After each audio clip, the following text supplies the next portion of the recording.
You are reading wrong. You don't forget books because you are bad at remembering. You forgot books because you are reading them wrong. Most people read 20, 30, even 50 books a year and forget almost everything. But there's a smarter way to read, a way that makes knowledge compound. And the fourth rule in this video is the one that completely changed how I read forever. Let's break it down. There's a powerful idea that James Clear made mention of. He said, reading changes fast when you learn a new idea. It's like updating the software in your brain. You can respond or reprocess your old experience through a better mental model. But this is only work if you actually remember what you read. So here's the 7 rule to retain more from every book. Rule 1: read more books. This sounds wrong, but it's powerful. Most people claim they glance through as though they read that book, but what they did is to flip through. Read 10 pages to gain little or nothing is not right. Would they recall listening? If it's average book, which life is too short for a average book. As Patrick Collison once said, life is too short to not read the very books you know of right now. Start more books, read most of them and add little upgrade. To you, what you want is a max upgrade, and that right there should be your aim. Read the great ones twice. Let me ask you something. How many books are you halfway through right now? Can you boldly say you remember 80%? Exactly. If you can't, then upgrade the type of books you read and buy. Go for the top books. It will change your life. Rule 2: choose books you can use immediately. You remember what you apply. If you are starting a business, you will read a sales book differently. If you are lifting weights, you will remember fitness advice faster. Application locks information into memory. Reading without action is entertainment. Reading with action is transformation. Rule 3: create searchable notes. Don't rely on memory. Memory fades. System don't. Highlight, write, type, confuse. But here's the key: make your notes searchable. If you can't find the idea later, it's useless. An idea only has value if you can retrieve it when you need it. Because if you can't find the idea later, it's gone. And let me tell you something, people. There's nothing more frustrating than knowledge you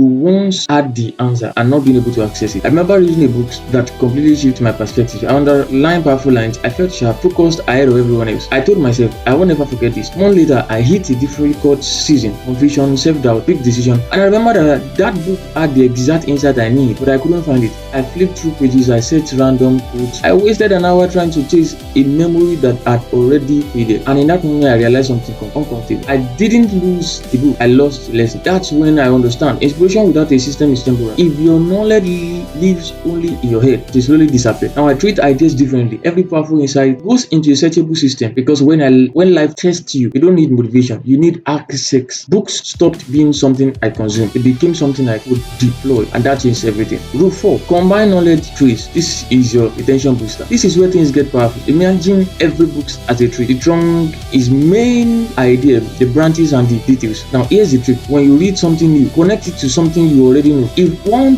book talks about identity, another talks about habit, link them. Charlie Munger says wisdom comes from connecting ideas across disciplines. When you put new ideas onto old ones, they stick. This is how knowledge compounds. Rule 5: write a 3-sentence summary. When you finish a book, summarize it in 3 sentences. Just 3. If you can't explain it simply, you don't understand it deeply. This is similar to Feynman techniques created by Richard Feynman. If you can't teach it clearly, go back and refine your understanding. Writing exposes confusion and clarity builds memory. Here is a challenge: take the last book you read or the book you are reading present. Can you explain it in 30 seconds? If not, you don't really absorb. Rule 6: surround the topic. Never build your worldwide view from one book. One perspective is fragile. Read multiple authors on the same topic, different angles, different biases, different experiences. As Morgan Housel point out, your personal experiences make up a tiny fraction of reality, yet they shape most of your beliefs. Surrounding a topic makes you think stronger. Rule 7: read great books twice. This might be the most underrated rules. Most people chase new books constantly, but great books get better on the second reading. Why? Because you are different now. Different problems, different priorities, different lens. As Nazim Nicholas Taleb says, a good book gets better at the second reading, a great book at the third. Repetition cements ideas, inspiration fades,